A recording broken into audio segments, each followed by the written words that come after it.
Alrighty. Calm down. Let's remove that. Are we live? Actually, let's see. We should be. We should be live. Or refresh. I see. Yeah, we are live. Cool. Yeah. He fell asleep like a second ago. And my wife is gonna wash her hair and stuff, so perfect to kill an hour more or so. Alrighty. Cool. So what the hell were we doing? Let me recap. Yeah.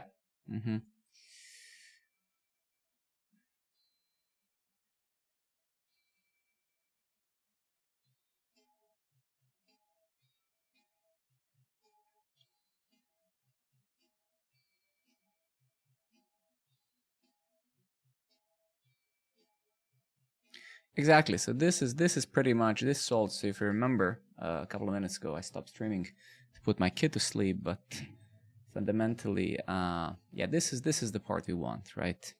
So essentially, we can provide the bootstrap a key under the spec of this YAML file. So here you see on the same level as storage, basically. So this would be correct. And essentially, the only thing we're gonna do is, and then I guess we're gonna create this user inside of the default Postgres database, I suppose. Let's read that. In this example, bootstrap initdb is responsible for the initial Postgres cluster setup, and by omitting databases, you prevent the creation of any non-essential default. This config will only set up the database engine with Postgres database by default. All Postgres databases do. You can still provision future databases of users via SQL script or manually via pSQL, right? Benefits of this approach: how to manually provision data layer. Once you prevent the app database automatically creating it.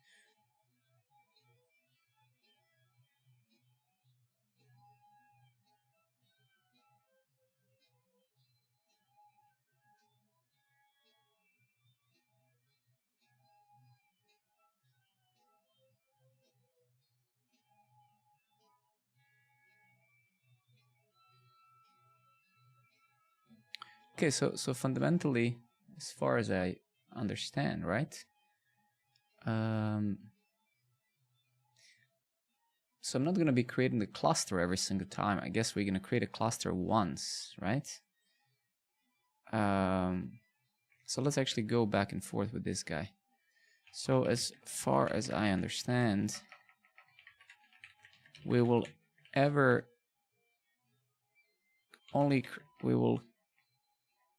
create the Postgres cluster only once. That means that after that, I will want to create a database for a specific application that I'm provisioning. How do we go about that? You're right, you create Postgres cluster only once using the cloud native operator, and after that you'll typically want to provision individual databases for applications dynamically. Yes.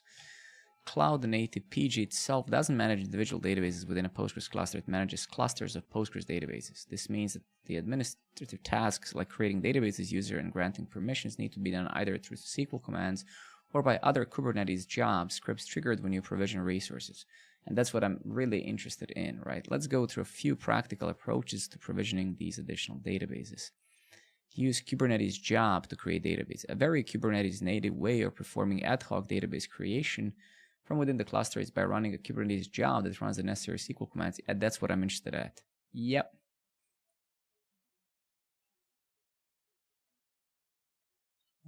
Give me 1 second. What happened here?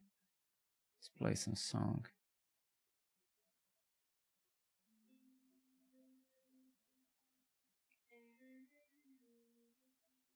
And the tunes band, yeah. Where is this? Here.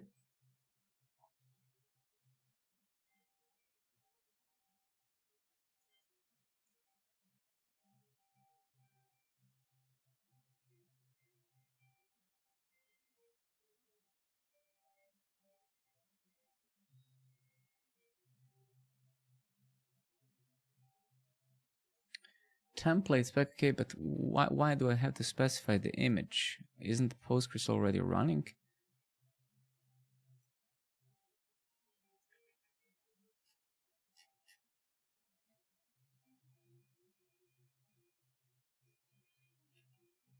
Approach 2. If your application or pipeline has an installation or provisioning step where a database is required, you can automate the process of database creation by executing SQL from within your application deployment pipeline or Kubernetes resources. Most applications form a bootstrap step where they set up their own schema. One option is to create application database as part of Kubernetes deployment or stateful set using an init container.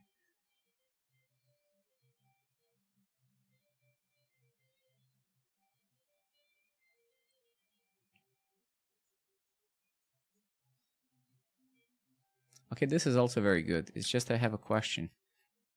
But why do I need to provide? Didn't we already set up a cluster with some Postgres? Does this mean we will be setting up another container running Postgres? Craft friend, good evening.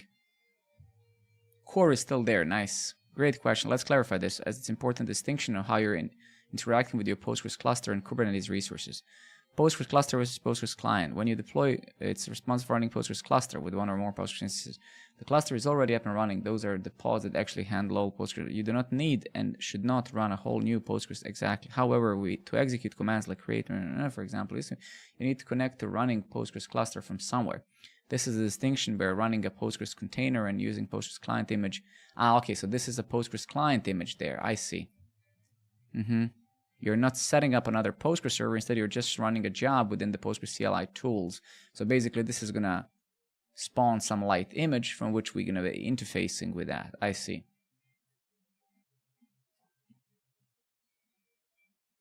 So we can either do the job, right? Or we can do this as part of the deployment. And now, as a core said, it seems there's so many ways to do the same thing. So this would be during deployment, right? So metadata pgadd name pgadmin postgresdb.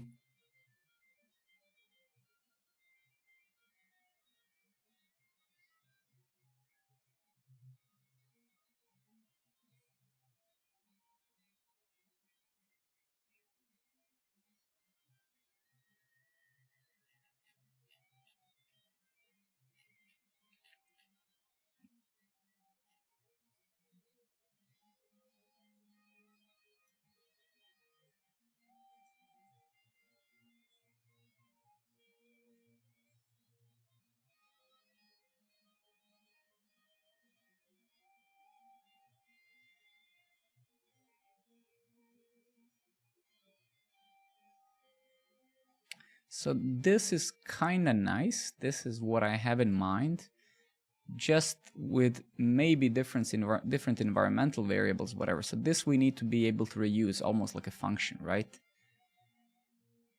So essentially the idea is that once we say, hey Kubernetes, hey K3S, I want a node API with Postgres DB, we need to be able to, if we would translate this into things, right, we would need to say, well, provision this X, Y, and Z, right? So this job, create Postgres DB job, needs to have some arguments, such as some arguments,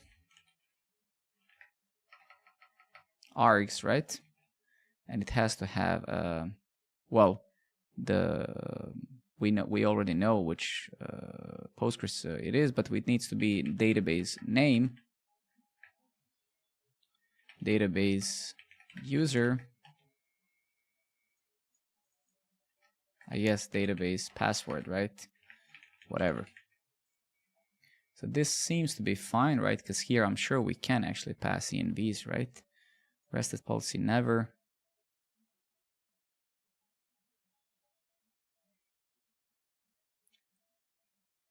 The cloud native PG recommends. Can you send me the link? Why would they recommend that? Wow, that's really weird.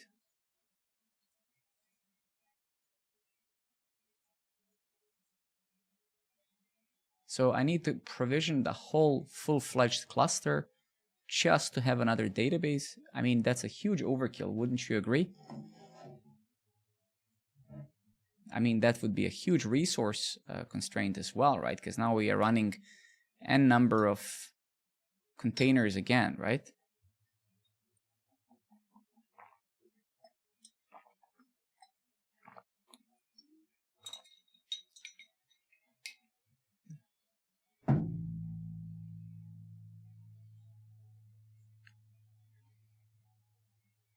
Where can I find that? Where did you find that?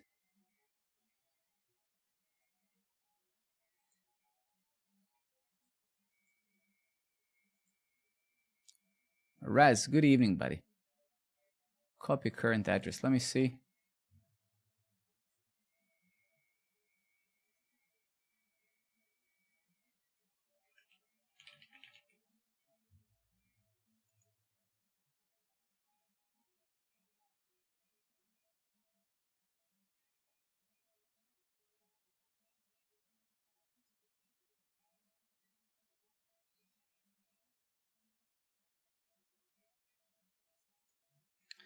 The reason for this recommendation lies in the cloud native concept based on microservices. In a pure microservice architecture, the microservice itself should own the data it manages exclusively. These could be flat files, queues, key value stores, or in our case, a Postgres relational database containing both structured and unstructured data. General idea is that only the microservice can access the database, including schema management migrations.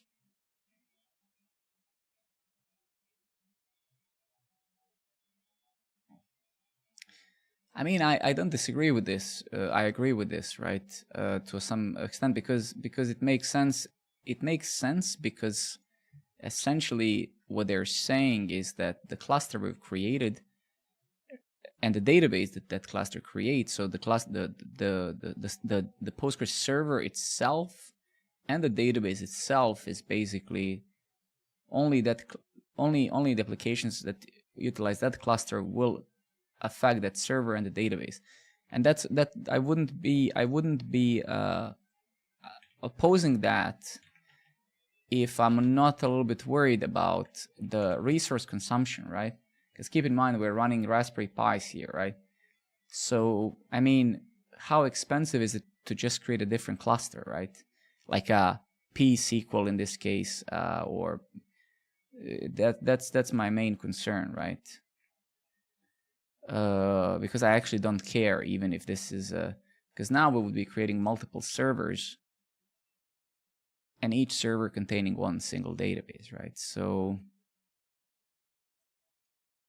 let me just read a little bit more.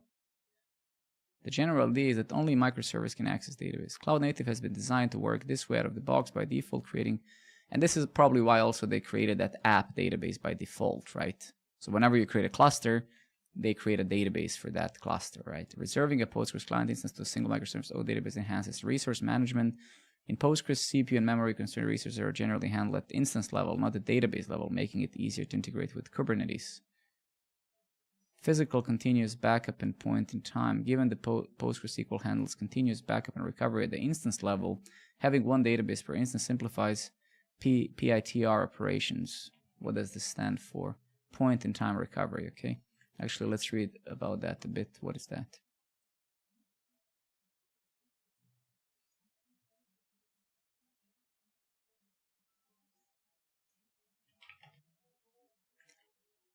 Explain as if I was 6 years old. Imagine you have a big coloring book. Each day you color a few pages and you're super proud of your work, but one day you accidentally color something in the wrong color and you really want to go back and fix it. PITR, which stands for point in time recovery, is like having a magical eraser that lets you go back to any page you want in your coloring book. So if you made a mistake, you could use this magic eraser to go back and just before mistake starts, you don't lose all the other pages.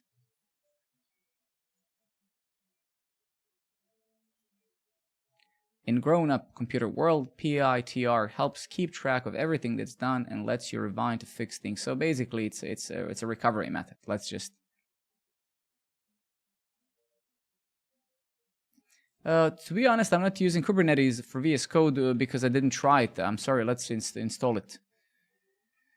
But either way, yeah, even when we install it, I'm sure it's amazing. I'll still do it manually. But let's do it. I'm not opposing it by no means. This cluster contains many CRDs. By fetching them, your VS Code instance could be slow. You may skip fetching the.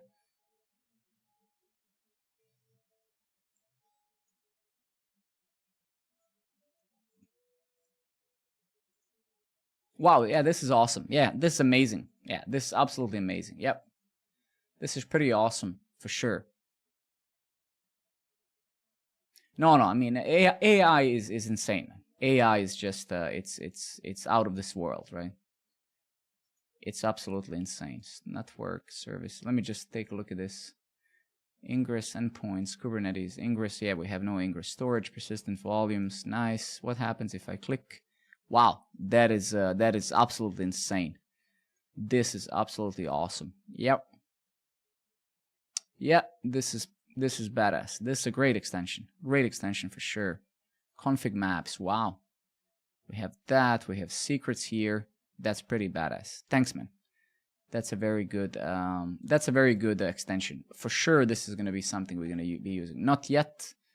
Maybe if we fall short and we need to debug something, but for now we're good. Because again, we have to learn a lot of stuff. Application updates enable each application to decide their update policies without impacting other databases. Yeah, so it makes kind of sense, right? So it seems to me that this is rather a problem of Postgres and its internals rather than Kubernetes in any way, right? So essentially, a lot of the things seem to be related to how things run on a Postgres server, right? Because you see, they're handled at the instance level, not the database level. So that is the problem. So I guess what they're saying here, they're handled at the server level, meaning this is probably what they mean by instance, right? So that sucks. So basically, they're saying, yeah, database, each application can decide which Postgres version to use and independently, right? So that's another good point, right? This is using, I don't know, Postgres version X, but really, would I need to use different versions? And so how important this is for me is, of course, very questionable. So many of these points are very important, I'm sure, for more serious setups. How much is this important to us? I don't actually know. But let's not go crazy about this. Let's not go crazy about that, okay? Anyway, we have learned that we can, in fact, not create a default database when the cluster is created, and that's fine. We can move away from that. So that is fine. That is okay, right? Okay, cool. So yeah.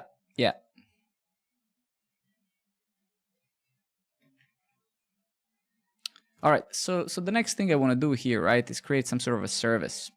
Because right now, this database is not really exposed there, right? It's using the, how can I see?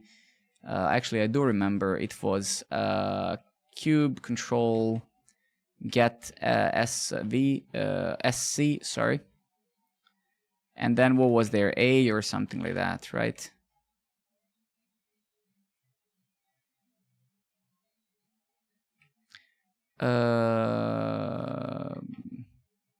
Is there, can we do this? Yeah, Kubernetes.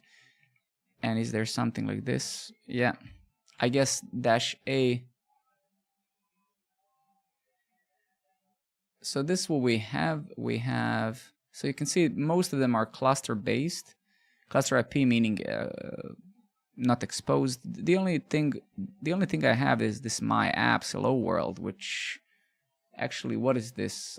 We should probably shut that down. If I go to 129, 30,000 is this? We have some nginx running as well. Okay. So how can I kill this? So we have,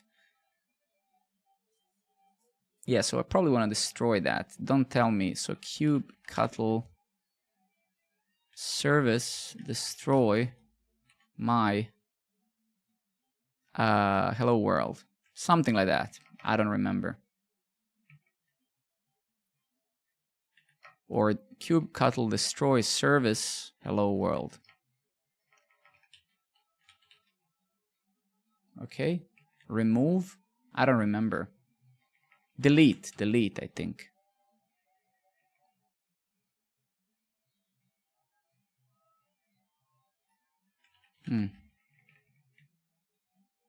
Services hello world not found. Really?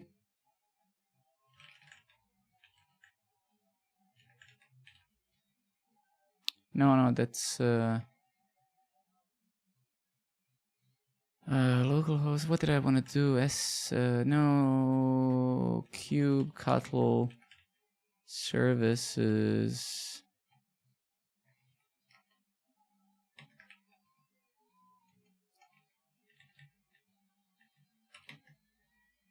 Exactly. And then, yeah, but it is called hello world, right? So why can't I kill it? Wait, I wanna fail because this is how I memorize. So cube control service delete, right? Hello world. Unknown command. Again, I made a mistake. Kubectl delete service hello world.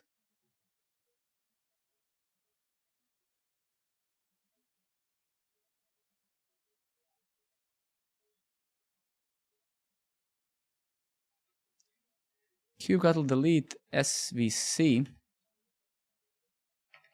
I'm probably missing a namespace. Yeah, you're actually absolutely right. I forgot about that. Good, thank you. Learned. So my app. Yeah, we need to tell it which namespace it is. But it doesn't find it. That's the irony. That's the irony, right? I don't know why. I think that was the namespace. Let's see. So my apps. My apps. Okay. So my apps. Now it's deleted. Okay. And then cube control get pods, I guess, or wait, kubectl get ns. Is there like that? Yeah. My apps. Okay. So we can say also cube control get pods, I guess, and my apps. Nice.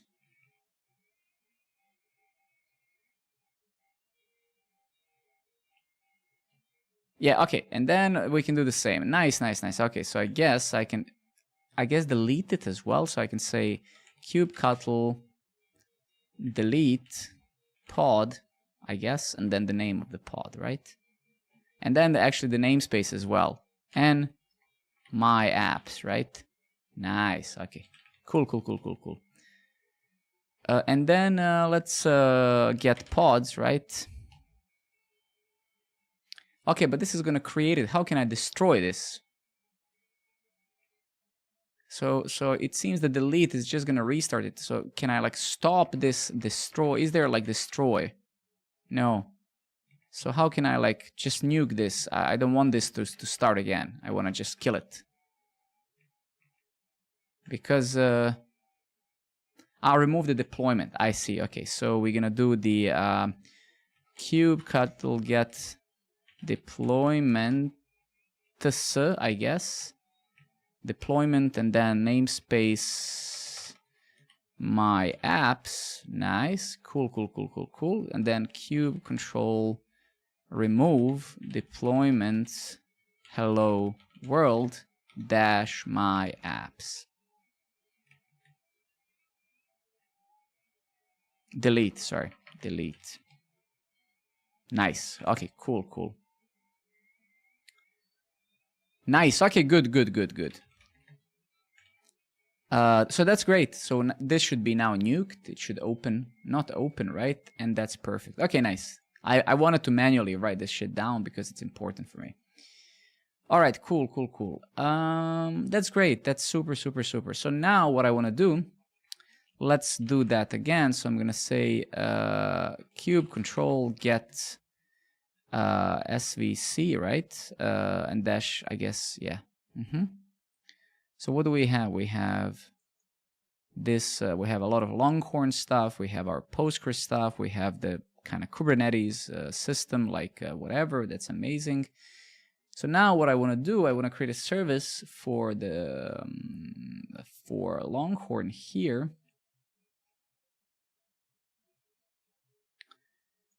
So what do we have here? So this is our cluster that we've created already.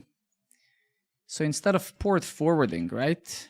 So instead of doing this, I want to create a service that's gonna expose this outside of the cluster. So let's actually go back here and say, let's write a service that exposes this outside of the cluster.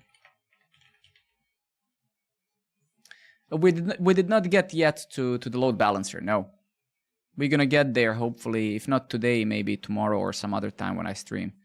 To expose your Postgres service outside Kubernetes, you'll need to use service of type load balancer. Yeah, I'm gonna use node port for now. So just for now, right? So this is what we're gonna do. So we're just gonna use the node port for now.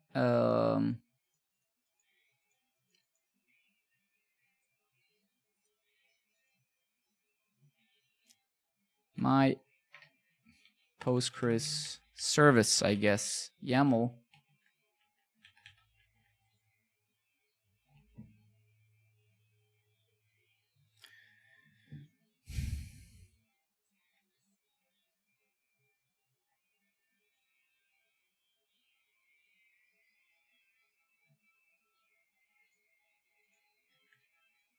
Give me 1 second. Just getting some water.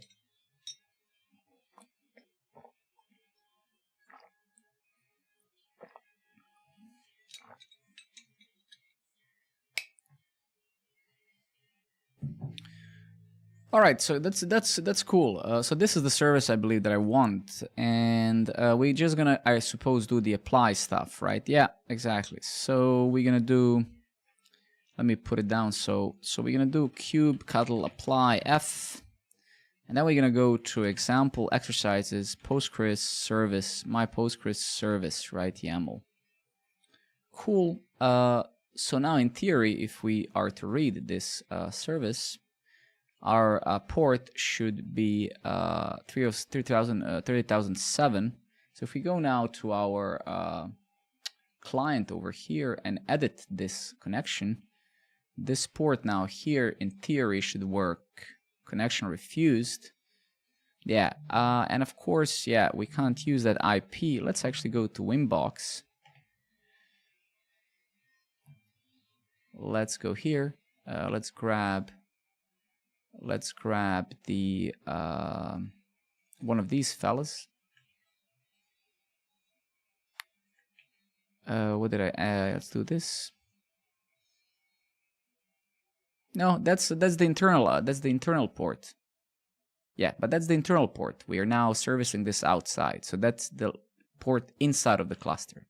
Now we're binding these ports, right? So this is the new one. So how can I, so SVC, so we should have a Postgres.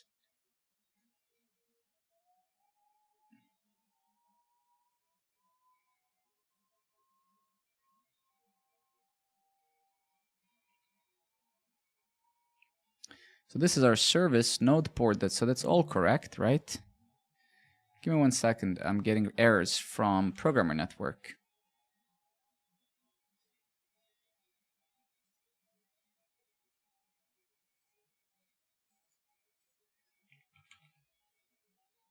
Yeah, I don't know. Okay. Node port is on the RP, the pod is running. Yeah, but I don't know where that is, right?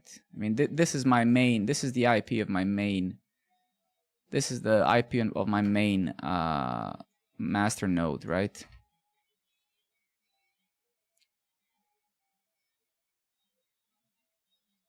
Oh, that is the problem. I see. Okay, thank you. Thank you very much. That's good to know. So how can we see that? So I guess, how can I see that now? Get pods. So there's really, can I do this? Yeah. So how can I find that out now? Oh, that's amazing, man. I like how this is going. So how can I now find out which node is this pod running? Yeah, which node is this pod running on? How can I find that? I mean, it has to be get pods, right? Yeah, it's MikroTik, yes. Let me actually just share this repository so other people, if they want. So this is the repository I'm writing for this. So if you want to follow along, wait, let me actually just do it again and pin it 1 second. Nice. All right, cool. So how can I do that? So how can we see, hey, okay, okay, let's go back and forth with the robot. I've been working as a MikroTik and Cisco engineer in 2008. So since 2008, I've been using MikroTik pretty much. Oh, I see, I see. So that's what basically, this is what this command told me to do, right? Cube get pods oh wide. Okay,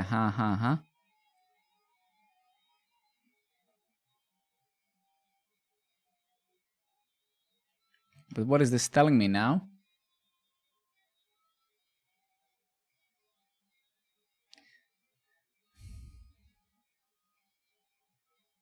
Oh, so any external IP. So basically, yeah, but that didn't, wait, yeah, what? External, what the fuck?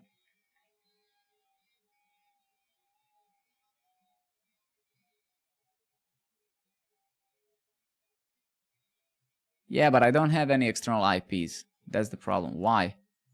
That's really weird.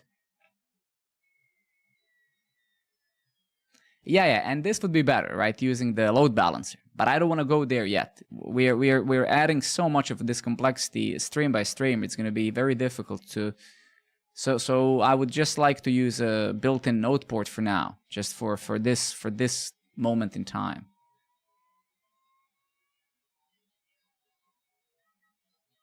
So why none of my IPs are, why we didn't get any external IPs assigned? It's no IPs are external for some reason. Let's see why. The reason you don't see external IPs, the output wide, is that your nodes are all running on a private network, local network, likely behind a home router, and therefore they do not have any external IP address assigned to them. In environments like K3S Kubernetes, nodes usually operate in a local network setup using local IPs because you're likely running these nodes inside a private. Yeah, of course, but yeah, how can you?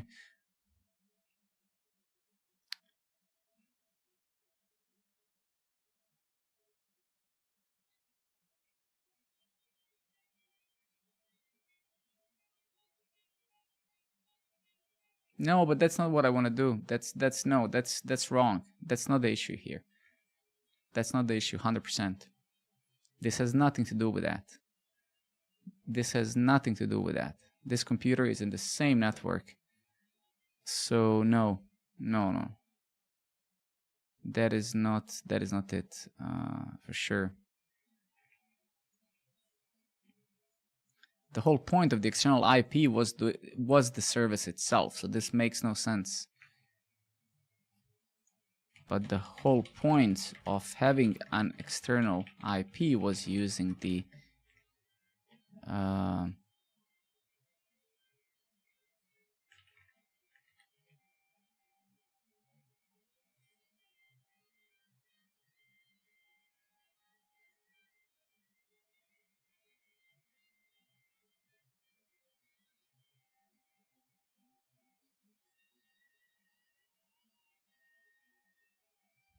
when you set up a type of node port, Kubernetes does not automatically assign an external IP to the service. What it does exposes the service on a specific port range across every node in a cluster.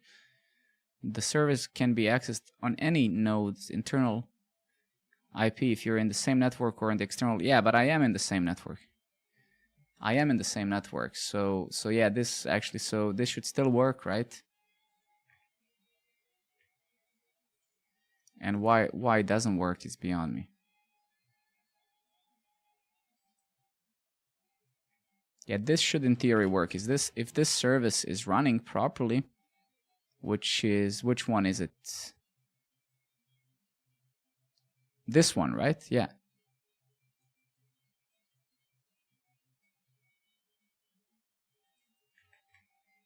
Yeah, and this would not be, I'll just brute force it now.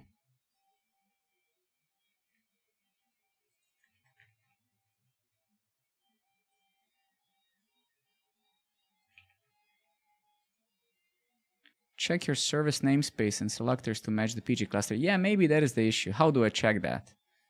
So if I do svc Postgres, so the namespace is correct, PostgresDB.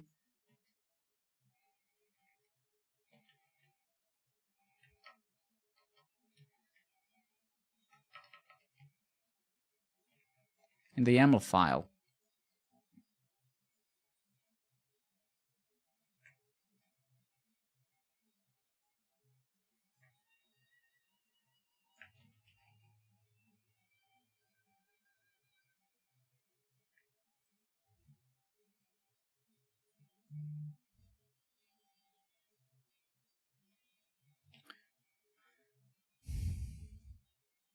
I don't know if this is correct. I guess it is. Node port, my Postgres cluster. So it's 100% not NAT issue, right? Because once we get to network address translation, we're going to be actually exposing things to the internet, to you guys. So this should work. So there's most likely, like Rocky said, something's wrong in this thing.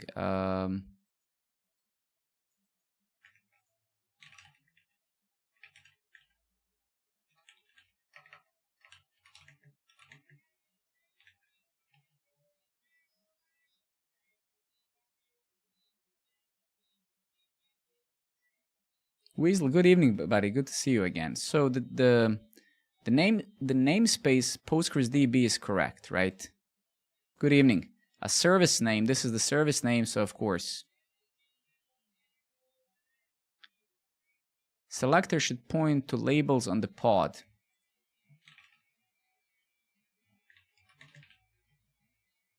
And where can I see the labels? How can I see the labels on these pods?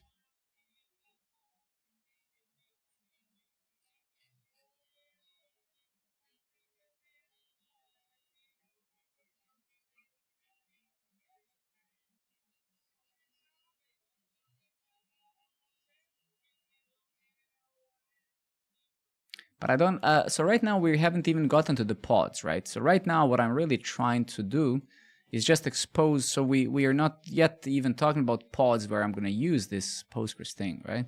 So I've created we have the cluster, we can forget about that, that's done. And now we have just created a service that exposes that cluster, right? So there's no pods yet anywhere, right? I'm not yet using this anywhere in an application, in any context. I just want to expose this now, so I can connect to it, you know, in my local network over here, right? So a second ago we were port forwarding, right? So we were doing this, right? Kubectl port forward, service, whatever. And I no longer want to port forward. Now I just said, hey, well, I want to create a YAML file. I want to create a service that for now, just for the testing purpose, is going to use node port. It's true, yes. Like Cope said, we're going to use Metal load balancer here, right? Eventually, today, tomorrow, some other day, who knows? But I don't want to go there yet. Still, it's going to get overwhelming. It's easy to, of course, copy paste this crap and it's going to work. But let's not get ahead of ourselves. At least I don't want to get ahead of myself and just add 17 different components. Then it's going to be tough, right? I want to create few apps, assign some storage using Longhorn, create few of these services, create few databases, play with this a bit, and then, so there's really no pods, right? I'm not sure which pods are you guys referring to. There's really just a service that I've exposed, And I would expect now to be able to connect to this database as part of the same network, but I can't. And you can see selector is my Postgres cluster. So how do I get the clusters? Is there like a way to say get kubectl get cluster or something like that? Clusters. And then namespace. Okay, let's get ns.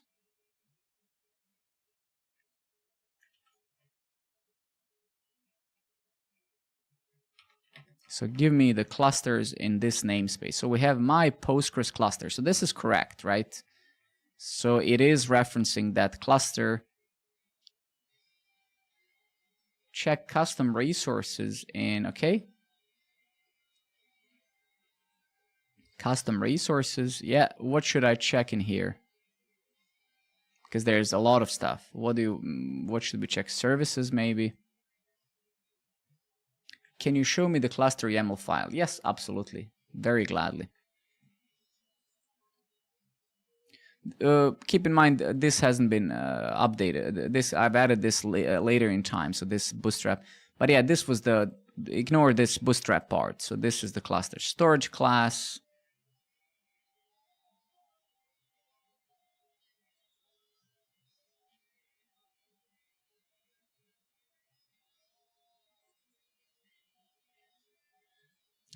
Yeah, I mean, essentially,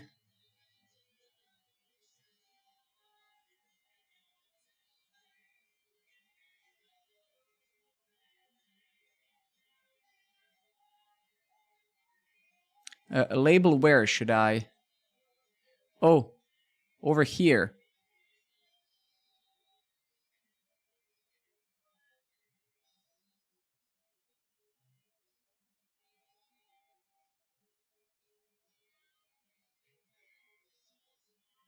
But it is matching, right? I think this is definitely the correct name of the cluster.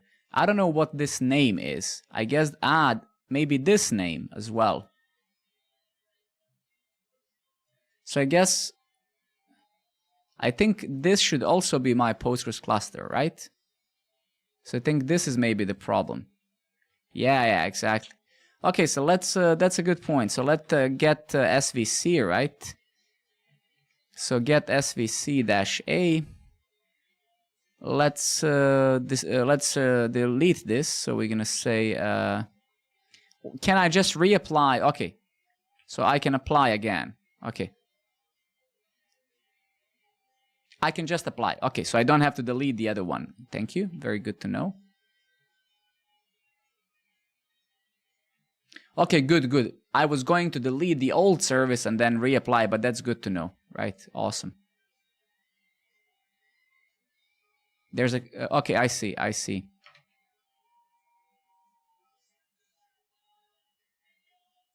Which is not recommendable. Okay.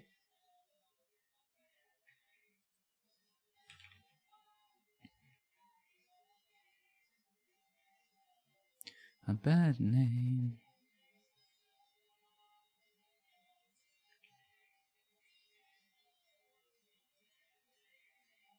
I'll just try to brute force just to see if it makes any sense.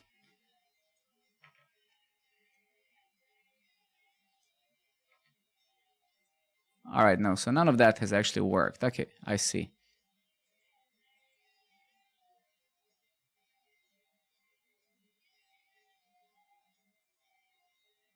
Namespace PostgresDB, yes.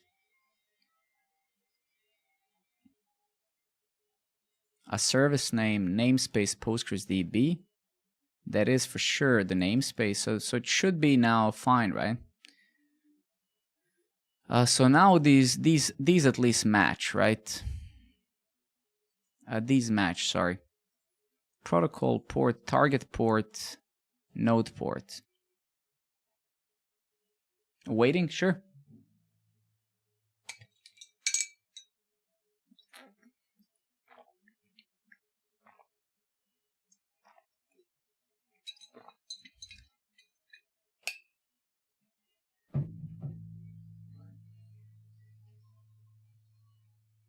kubectl get pods. Sure, let's try that.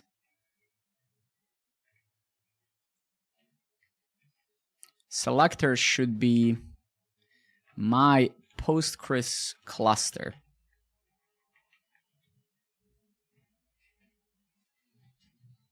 But you know what I'm confused about, right? Which pods, right? Which pods are we talking about, right? Are you guys saying that this service that we are exposing is going to become a pod? Because we don't, like, I'm not accessing any application in a pod, right? The only thing we have is a cluster and then a service that exposes that, right? So I'm when we say get pods, right? Yeah, sure, go ahead.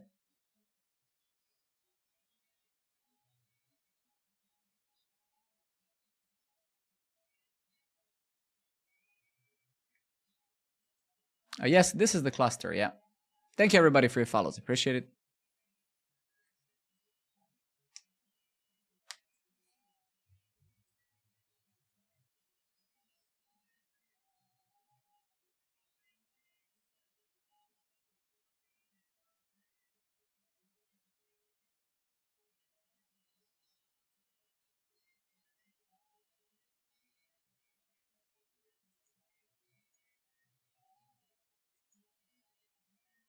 There is no label here. Ah, I see.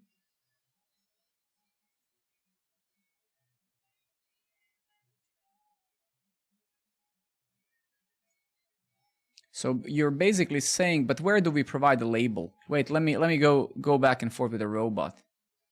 Okay. Aren't we missing a label here? So once I create a service, I can use a label. You're absolutely correct, Weasel42. That's what robot is saying. Labels are crucial for Kubernetes because services rely on them to know which pods should route traffic to. Without proper labels and Postgres cluster resource which manages the pods, a service with a selector might not be able to locate the underlying pods. In your current configuration, it looks like you're missing the key labels, both in metadata and if you like better handle on the pods for the service. You might want to add labels at the cluster level.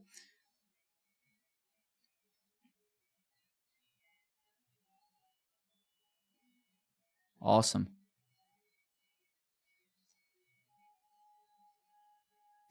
Here's how you can improve your cluster configuration by adding essential labels.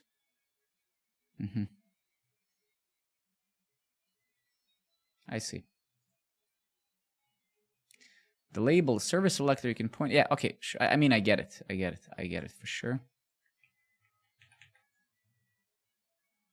And can I reapply this cluster again now, right? I don't have to like delete the cluster. I can just apply this configuration again, right? And then it's gonna do its thing.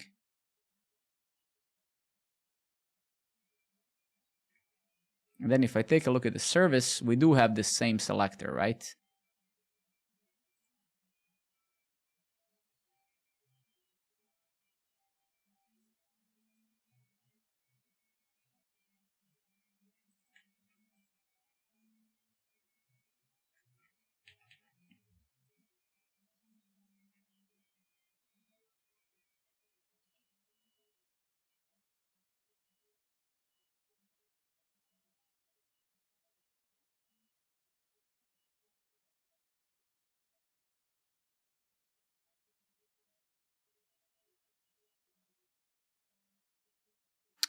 You know what's the thing, right? Give me one second. Give me 1 second, just because before we get there, because what I'm worried a little bit about here, right, is that give me 2 seconds, and then I'm gonna read all of that amazing stuff. Give me 2 seconds. So if we take a look at the services inside here, you can already see that we have this my Postgres cluster read write, right? So let me ask you a question. If I would, so we already have a service. So just for the context, these are the services that this Postgres thing that we're using, Cloud Native PG, has created themselves, right? So and this is the read write one, but it's bound to the cluster itself. So if I would now do what this guy is suggesting, right, and create a service with the same name. So because this guy is now telling me, hey Alex, call this like this, and because we already have a service like that, I guess this would treat it, it would override the existing default one that was applied by this operator itself, right? So it would probably mess things up, I guess, because that service, this one here, I'm sure that it has vastly different configuration, right? So I wonder, would it apply just differential changes, like only the difference from here, or would it override?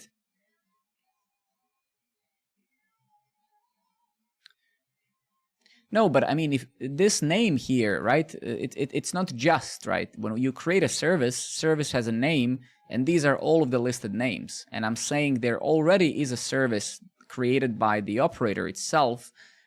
There's 3 of them, read-only, right? So the question now is, if I name it the same, is it going to completely override this one, right? So is it gonna override what we have here? Or is it, what is it going to do? And if it will override it, is it going to override everything, like nuke whatever it's there? Or is it going to just apply the diff, right? Think about it like an HTTP. Is it going to be a patch or a put, right? But it will override the whole service, right? Because I don't want to do that. That's why I'm going to just keep calling this Postgres external as well. Okay. So what I'm going to do here, I'm going to, I guess, apply the same cluster again. So I'm going to do the apply, and I'm going to need to do the, I guess, the cluster thing again, because we added labels. So I'm going to do this. All right. Then I'm going to do the same with the service, right? Even though I don't think that I've changed anything in the service.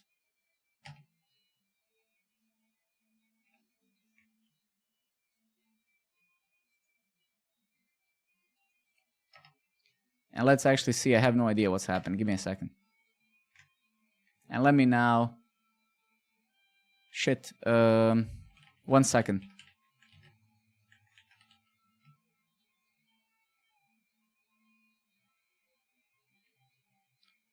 So this is my service now. This is the one that we just applied.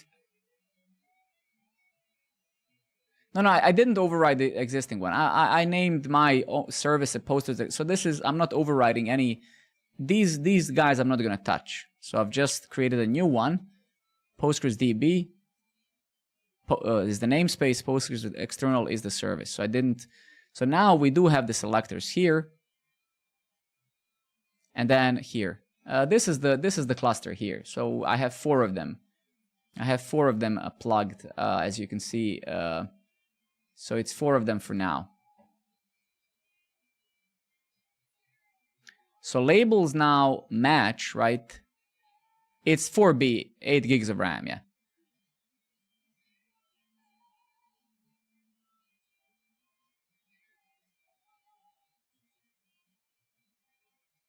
So in theory, if we were correct, right, this is supposed to work now, no?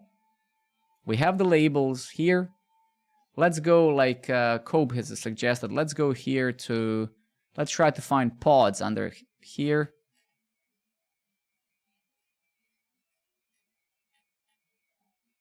Nodes, I guess, and then pods, no? There's nothing here.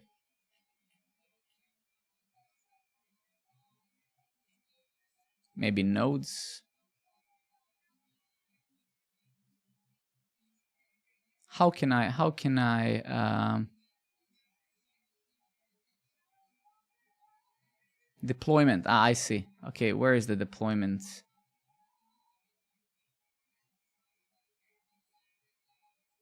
ABC workloads deployment. Oh, I see. Yeah, there's nothing here. I don't know. Maybe I have to say get. No resources found in default namespace. Oh, I see.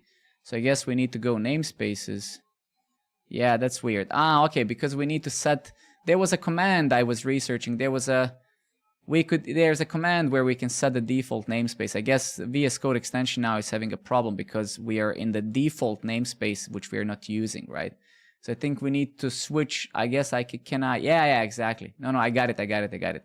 So if I right click here and I say use namespace, right? Now we should actually see here under workloads and deployment some stuff, right?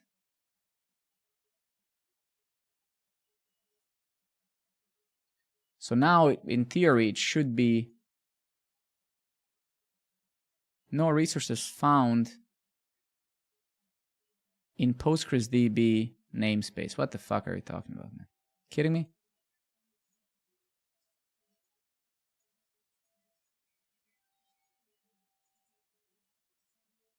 All right, so here are the pods. Nice. So yeah, exactly, Charisma. Yes, and I'm a noob as well at Kubernetes, so don't worry. But yes, it's gonna be yes, there's worker nodes, there's the master node, or multiple master nodes. Okay, so what can we do now here? Okay.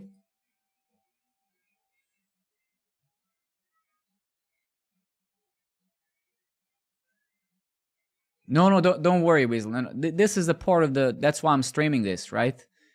It's okay. The struggle is necessary, right? Otherwise, I would never learn, right? So don't worry. We'll get there.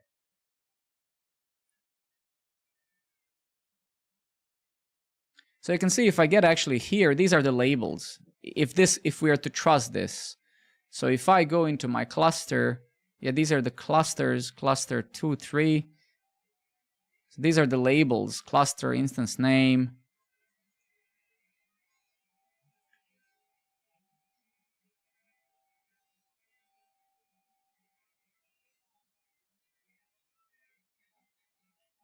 Oh, I see. But I think it is, isn't it?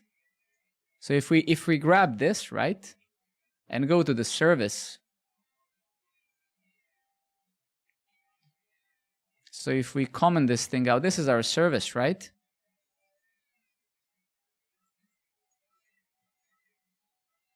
Oh shit, maybe it should be using this, right? So the instance maybe, see, instance name is this, right? So what if we switch this bad boy to this?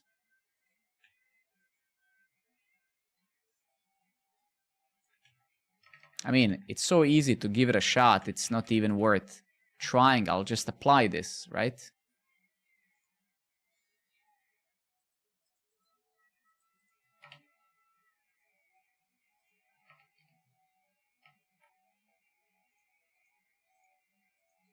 I'm brute forcing it for a reason because I just want to learn.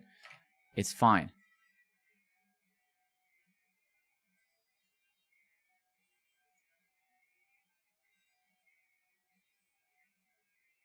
So let's try 40, 41, 43, and 42. 43, no. 42, no. Okay.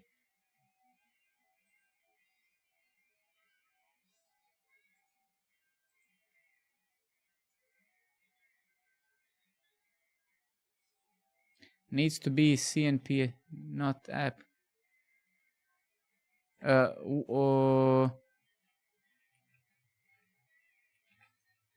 What do you mean, Kobe? Needs to be CNPG, not app. Yeah, but it is CNPG, no?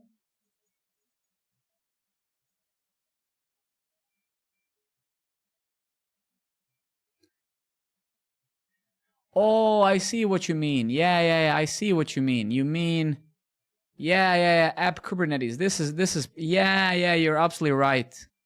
Right? It needs to be like this, right? And maybe it literally has to match its key value, literally, like you said, right? So basically, these are the selectors, right? I think it should be like this. Right? Because this is literally like a hash key, right? Yeah, let's try that.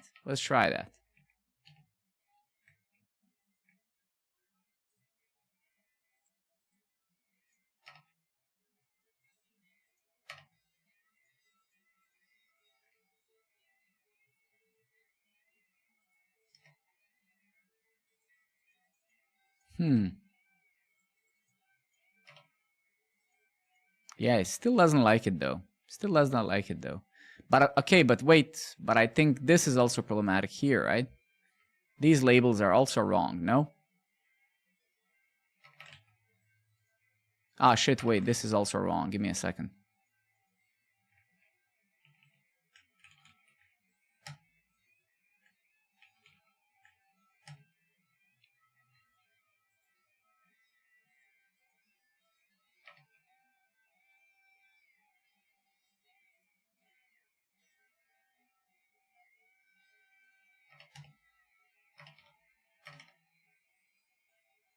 Jesus Christ, man.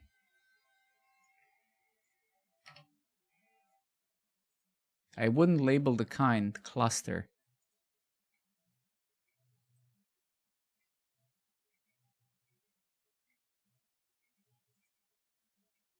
I don't know what you mean, core.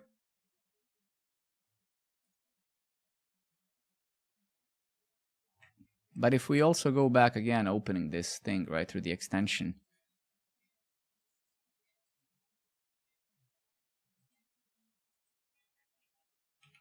So if we go here, right?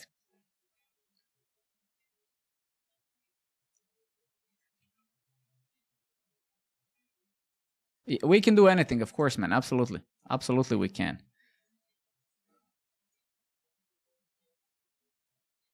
Oh, this is also wrong. Just give me while we're at this, right? I'm just gonna try a few more random things. If and then we have the cluster thing. I don't know if I can actually do this, if it makes any sense. Probably not, but I'll give it a shot. So we're gonna do the cluster, then we're gonna do the service, and now it worked. So now it worked. Okay, now it worked. And let me just try one more thing just for fun. So it's basically now connects. Okay. Okay, but now we have to walk a little bit backwards and ask why it works. So I just brute forced it a bit with the help of you guys, of course. Okay, so fundamentally,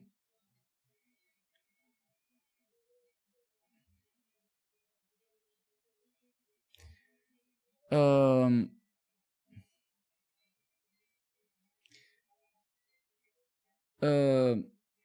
just trying to compose a sentence in my head. So basically, somewhere, these labels were created for us. I didn't create these labels.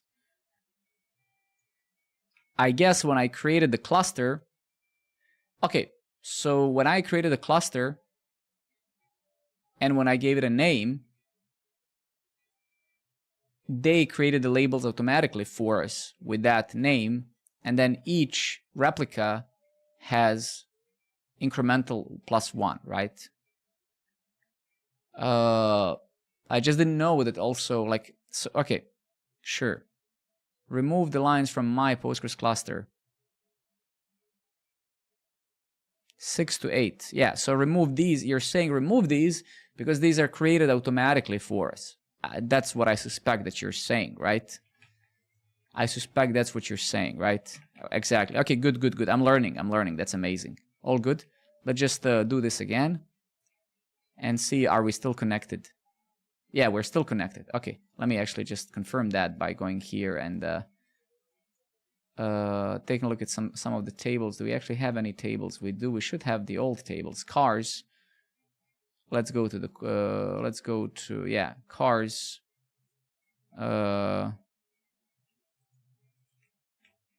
Okay, good. So we are in fact okay. So basically, the lesson here is that we should have somehow known that this cluster has had these labels. How can I get the labels using the command?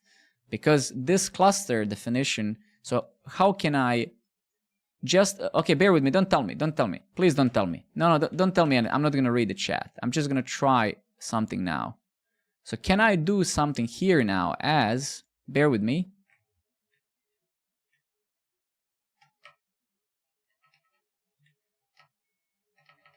I don't know if this is actually the same config at all. No, it's not. So, this is the secret. Sorry, that's not what I want. Is there like something like, I'm just gonna use logic. There's probably isn't. Okay, resource type config. So how can I, like, what is the command to get the labels of because, yeah, I just want to know, there has to be a command. What is the command to get the labels of a cluster? In this context, labels were automatically created for me, and I lost some time figuring out how to write the service properly because I didn't know what the labels are. Right? Show labels.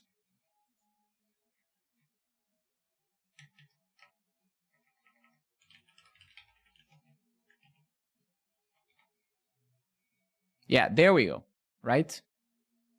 There we go. So there is a show labels argument there, right?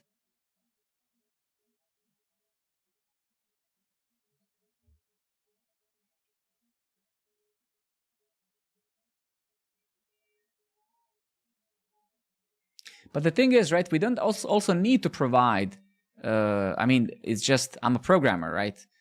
So we don't, why do I need to provide two labels? Because this suffices for me. I shouldn't need to provide the second one at all. Why would I have to do that? Right, let me try. It makes no sense. It's basically just a variable, right, that we're searching by. So Postgres cluster, service. Yeah, so I should in theory still be able to access this, right?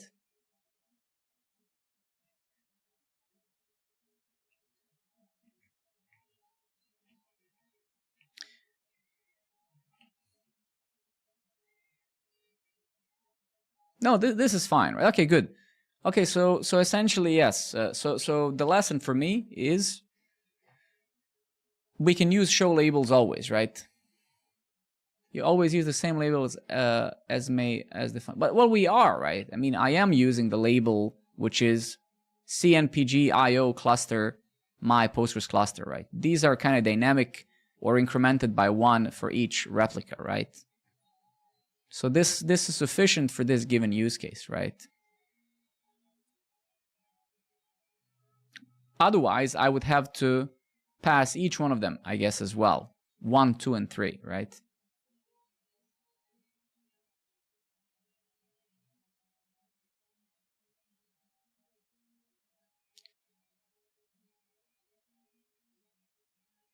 Oh, I see. So we want to... no. So I see what you're saying. I see what you're saying. So basically, I should be pointing to the main, to the primary one, right? But isn't that problematic? Like, isn't that a problem a bit? Because isn't the primary going to be different because of load balancing of these, under quotes, load balancing, right?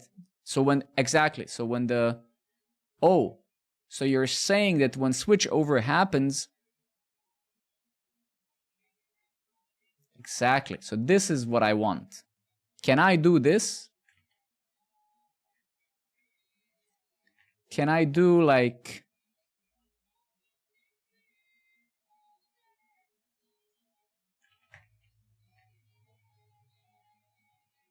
so can I do role primary?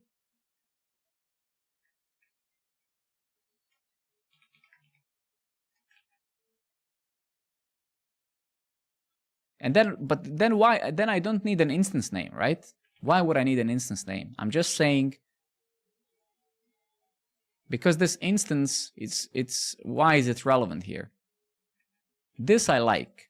This makes sense to me at least.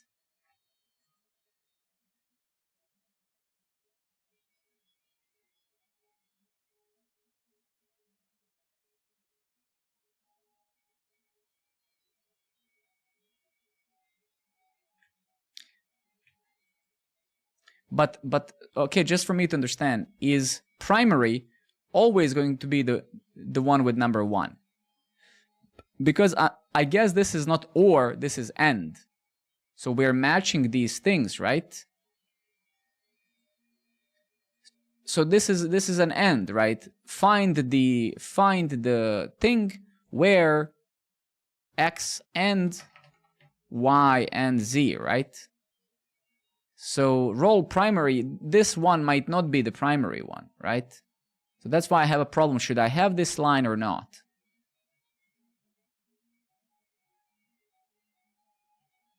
Should I have the instance name here or not? Because if this is true, if this statement is correct, then this might evaluate to a wrong thing when that switch over or whatever you call it happens, right? So I'm a little bit worried about this.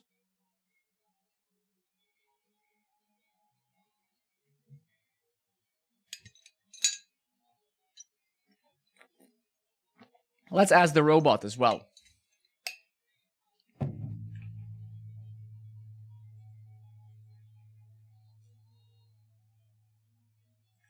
This is how my brain works. Yes, I can. Give me 1 second. Do my selectors make sense? Especially because replica-1 is not always going to be primary when the switch over happens. You're absolutely right. You're absolutely on the right track, but you're raising a valid concern. The selector you defined in your service has an issue because it references a specific replica, which may not always be primary. Exactly, when a switch over or failover occurs. In Postgres cluster managed by Cloud Native PG, the primary node can change, of course, over time due to events like updates, node failures, or scheduled switchovers. Thus, if your service hard codes the specific replica in the selector, the service will fail to follow the primary after a switchover, and your application will enable to reach. Exactly, yeah. Okay, good, so my suspicion is correct. The ideal approach is dynamic targeting of the primary node. Exactly. Cloud Native automatically labels the primary node with primary and removes the label from a pod if it's no longer the primary after a switchover. Therefore, you should only need this label to dynamically select the current primary. Yes, beautiful. So that's it. Yes. Yep, that's okay, good. So this is correct. Great.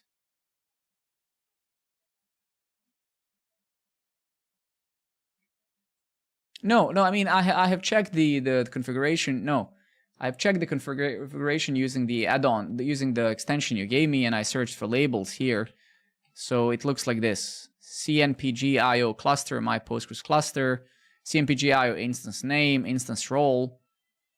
So if technically it's this, you're right. I think the label should be basically, but actually you can see here that it's showing a role primary here, right?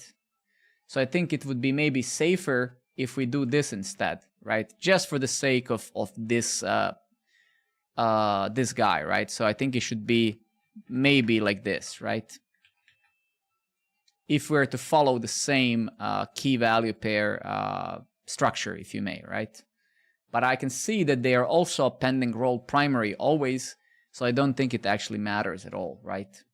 I don't think it matters. I think both of them are fundamentally the same because, yeah, both would work, right?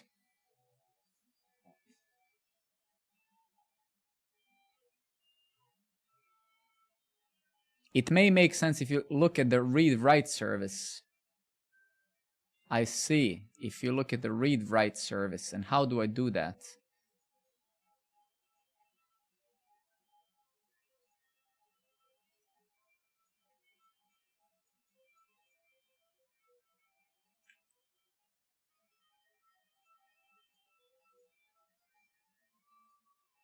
Ah, so nice, man. Thank you.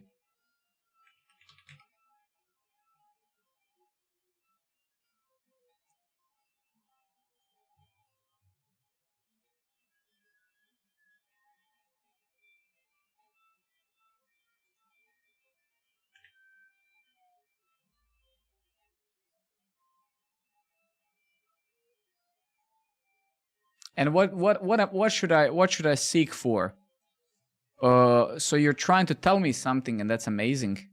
What should I seek for? Because we can see that both role primary and scroll down.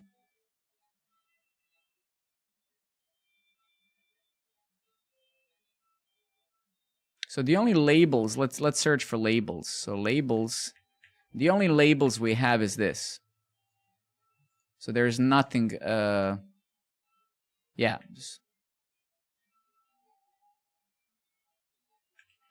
Left horse.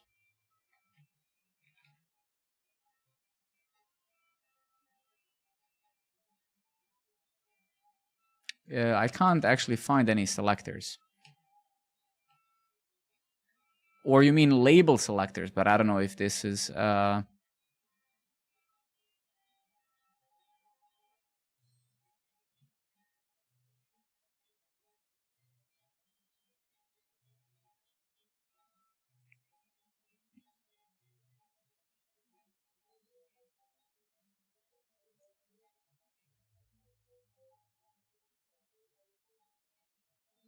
I see. But yeah, I mean, I don't know. At least the robot told us that role primary is correct. So we can just as well go with this. I mean, again, I don't expect myself or anyone here for that matter to, like, it's fine, right? We're going to get back to these things a million times. It's not exactly, it's not set in stone. Clearly, I just wanted to make node port work so without adding extra, like we're going to go, of course, with metal LB. At least I think so. I'm a little bit worried that it's still in the beta, I think, in the beta. But apparently it's fine, right? Let's do a little bit of due diligence here, right? So let's see how maintained this is, how many issues are there, what the license is and stuff like that, right? So first, the most important thing, so it's Apache 2.0 license, so that's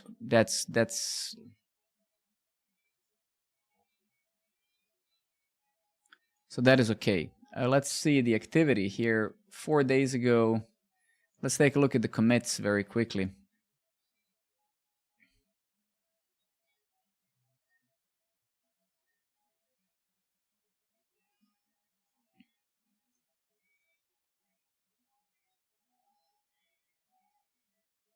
All right, so it doesn't look depressing. It looks pretty good. How long does it take for contributors to close these? 2 days ago. Let's actually go here. Let's search for closed. So let's see the occurrences of merging PRs 4 days ago, 2 weeks ago, 3 weeks. I just want to kind of evaluate the speed in which this is. I did the same with the Postgres thing on my own off stream. So the PR was opened and merged relatively fast. So that's fine. 2 weeks ago, let's see. I want to see for how long are these PRs open before they're closed, right?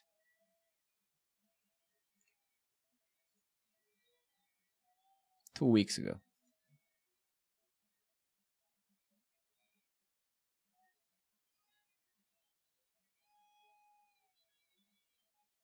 Why did you deploy Postgres cluster using the class instead of stateful sets? I didn't deploy, so just for your context, we're using Longhorn for storage, right? And we're using PG Cloud Native for the let's call it a driver, right? Why did we do it? We did it because that's what they suggest in their documentation, right? So we basically followed their setup guide, right? So this operator, if you follow the docs, suggests certain ways on how we should set it up, right? So if we go to installation or whatever, here they suggest the cluster itself, right? So yeah, it's not that I did anything on my own, obviously, right? That would be silly. It's yeah, exactly. Yeah.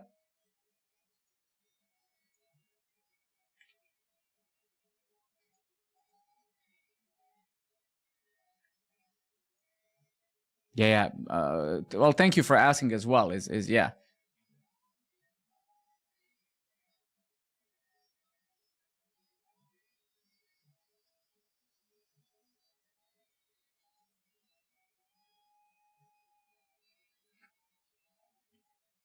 Okay, so if you take a look at the metal load balancer, basically bare metal for our use case,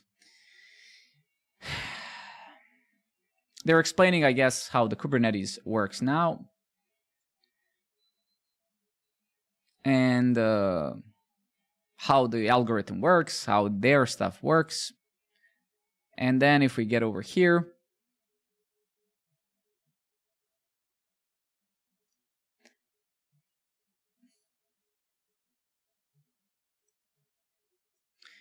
okay, so we will probably not do that today because it's gonna be too much for me.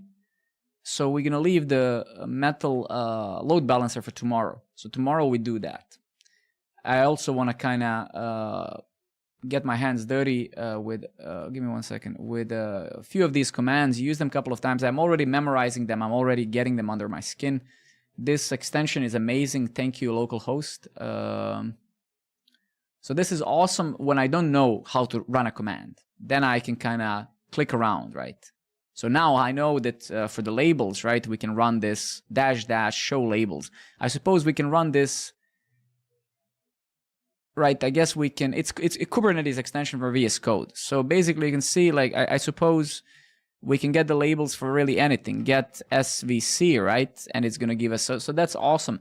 In fact, once I create an alias, eventually, I'm probably going to have, or some shell function, I'll probably always append this labels. So it's always there. So I don't have to do -- show labels. Is there a SL? Can we do SL? No, I just wanted to. So that is a good lesson for me. It's a good lesson for me. And also, yeah, being able to kind of open these files just like this, it's pretty awesome. Pretty awesome, to be honest. And we're not using config maps actually yet. I'm using that actually at work, so I know about them for a long time. But I'm actually looking forward to deal a little bit with the environmental variables and all of the other stuff once we start actually deploying some apps. So I'm actually looking forward to that.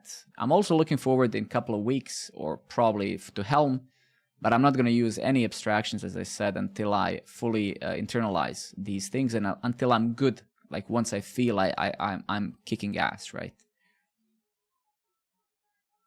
You should also try to apply YAML.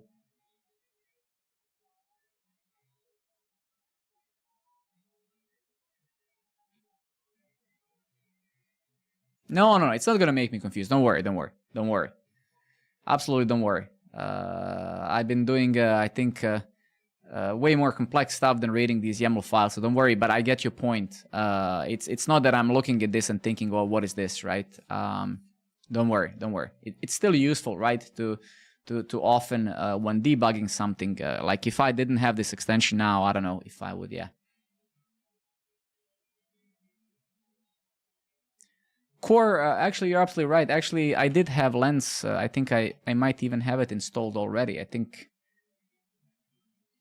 but I think once we are like mid-level with Kubernetes, we might actually start building a product like this.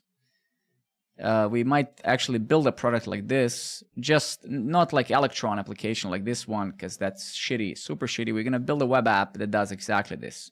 Think we're gonna stream that as well. But yeah, it's as I said, as I respond to you in Discord, in a couple of weeks, once I'm comfortable with Kubernetes, then we're gonna build an app like this.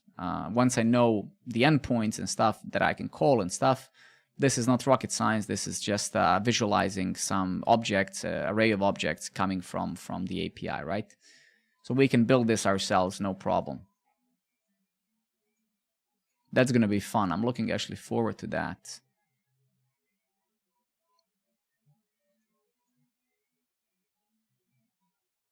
nodes docker desktop.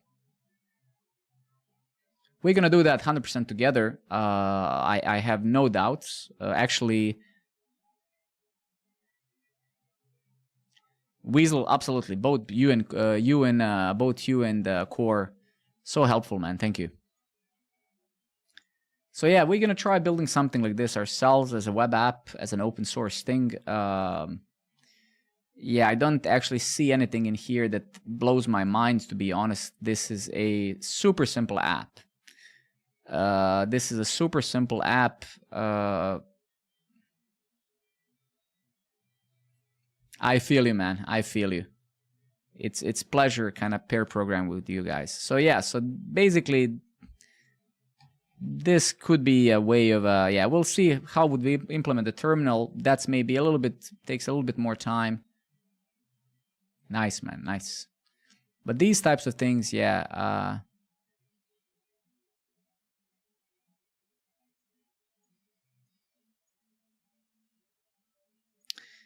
Terraform, we're gonna find eventually maybe a place for Terraform. There are some Terraform alternatives that I've been looking at for a long time now, but yeah, I think we're now scoped. So right now we have Ansible, Kubernetes, we have we have of course the Postgres thing that we just done. So we're gonna try not to. We're not gonna go too crazy, right? We need to be careful because again, it's super easy to install these things, but let's not pretend that you know, oh, things work, so I must be understanding it.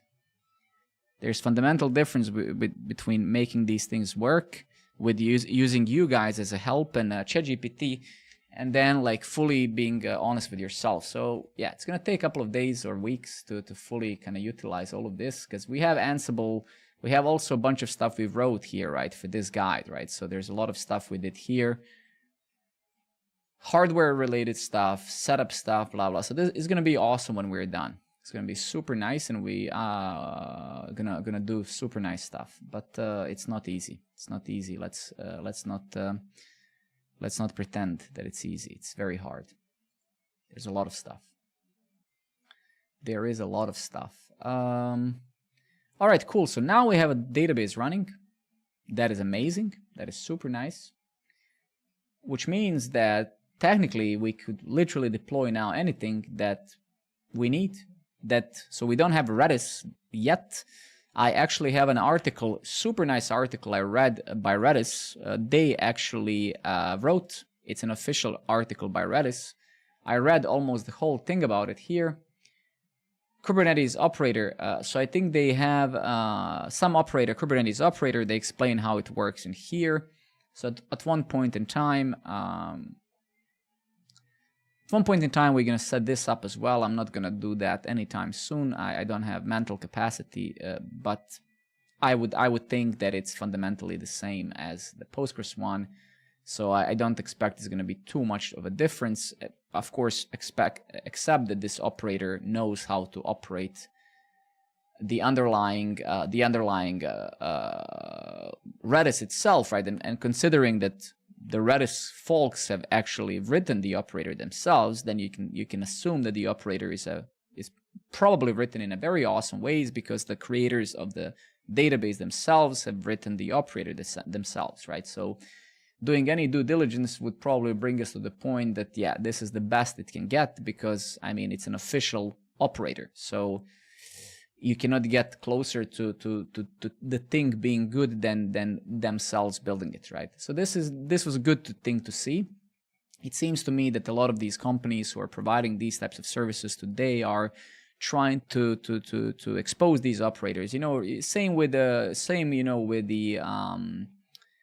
what was it? The Terraform, right? When Terraform came out, I remember many years ago, it was missing, you know, bunch of providers or whatever they call them. But for example, you know, then I started like, now they have the providers. Now they have pretty much anything. You have you know, Hetzner, you have whatever you name it, like DigitalOcean, right? DigitalOcean, so Terraform. So I think that now the same thing is basically happening with Kubernetes, right? So all of these now providers are building these operators Yeah, I have actually worked with the AWS many years ago. Not willingly. I worked for a company that used it. Past 4 years, I'm using GCP at work, which is the same crap pretty much. And the way that we use GCP is, I don't like it really because we don't use anything like Terraform. We don't have infrastructure as code. So the biggest problem with some of these cloud services like AWS, GCP and stuff is that if you don't use infrastructure as code, you really shoot yourself in the foot very quickly, because GCP UI is actually a lot better than AWS, I must admit. But still, you don't know, right? Somebody goes somewhere that has a permission, a service account key that gave him permission somewhere, and clicks something, right? And nobody hell knows that something has changed, right? So you can shoot yourself in the knee even with these services if you don't use something like Terraform, because someone changes something, right? And it's like, we're using, of course, Kubernetes at the Dream Data, which is also another reason why I want to learn Kubernetes well, because our whole infrastructure at Dream Data is Kubernetes with its very complex setup. We use Dataform, BigQuery, we use some AI services. We use Cloud Run, we use Postgres and Data Store and a lot of things, right? And then we have customers that we give access using service account keys, blah, blah, blah, blah, blah, blah, blah, blah, right? So that also is another reason for me to learn it, because then I can help my DevOps team at work. Not that they really need help, but then I can maybe take ownership of Kubernetes in my part of the product where I'm a tech lead, and then tell to the DevOps guys, you know what, guys, let me handle Kubernetes, at least the part for Cloud Run and Postgres and stuff myself, because we have like a bunch of these YAML files in our API, like nodejs API at work as well, and we have overlays. Like I remember some base configurations, then we have overlays, we have config maps. But it's fun, right? And we will have to get back to building programmer network at one point as well, because I really want to continue building this platform. I believe that times are coming because of the AI where community-based platforms are gonna shine again. I think because the content is meaningless today, writing blogs, nobody does it because everything's consumed by the AI. So I still want us to, there's a bunch of things we need to fix here. We need to finish the meetups feature. We need to improve courses a lot, because once we are done with this, I'm gonna, I have my course here. But anyway, fundamentally, there's a lot of stuff that we need to do here. And yeah, I look forward to coming back to this as well. Give me just 2 seconds, please. Give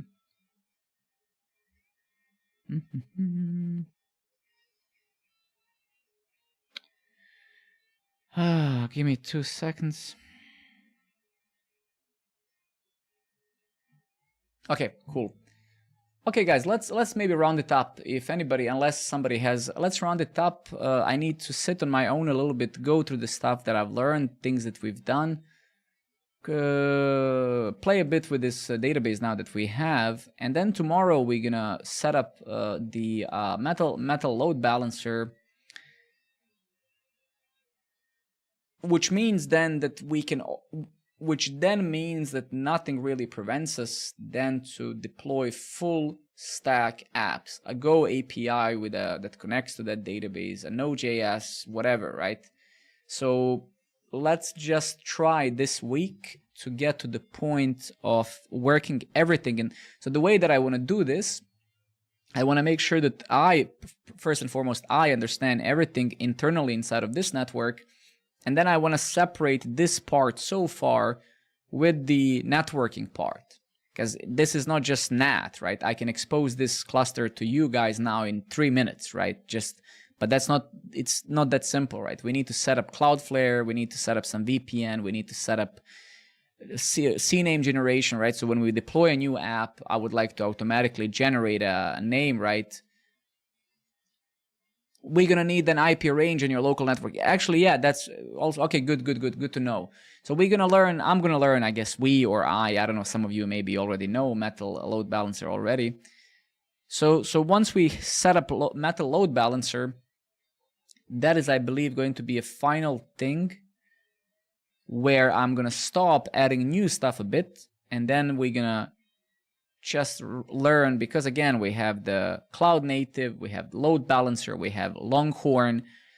So these three things, there's a lot of stuff to learn there, right? There's a lot of configurations, there's a lot of things you can change, so we'll need to get our hands dirty with that as well. And then once we are confident with that, then we're gonna start exposing stuff to the internet. And you know what would be super cool? Fuck, man. You know what would be super cool? Super cool. Imagine that once this is public, all of you guys who've been here to help, we built some sort of a UI where you guys can provision things through some websites where I give you some token where you sign up. And then you get what I mean. Almost like we build our own version of DigitalOcean, where on this server you can just say, hey, I want this and this and that, right? Fuck, that would be a cool experiment. So once this is running and exposed, then we expose some fancy UI, like we buy a domain name, and you guys can say, oh, I need some hosting service, shit. That would be a fun, interesting project to extend this with, right? I need to think about that. But I think it sounds very good. Okay, fellas. Well, that I guess concludes it. Let's round up. Yeah. I'll see you guys tomorrow. And I love you. Thank you very much. Core, Weasel, and localhost, Craft, everybody. Thank you very much for being here. I had a lot of fun. I learned a lot of stuff. And I will see you guys tomorrow evening. I don't know yet when. I have a lot of stuff to do tomorrow. And I need to, yeah, exactly. I'm gonna go through what we did this stream, and then I'll recap. I need to recap a lot of stuff. So thank you very much. I hope you had some fun. I certainly did. And I wish you guys the most fun and whatever you do. Let's see you tomorrow, Weasel. You guys can question me. Let's figure it out tomorrow, right? Let's go through some questionnaire tomorrow. So we can create a questionnaire tomorrow and just test each other on the knowledge, right? Let's figure it out. We should make this fun for everybody. So I think that's a good idea. All right, fellas. Thank you. Good night. I'll see you all tomorrow, okay? Peace out. My pleasure, man. Thank you for being here and for all the help you provided. I'll see you tomorrow. Sleep well.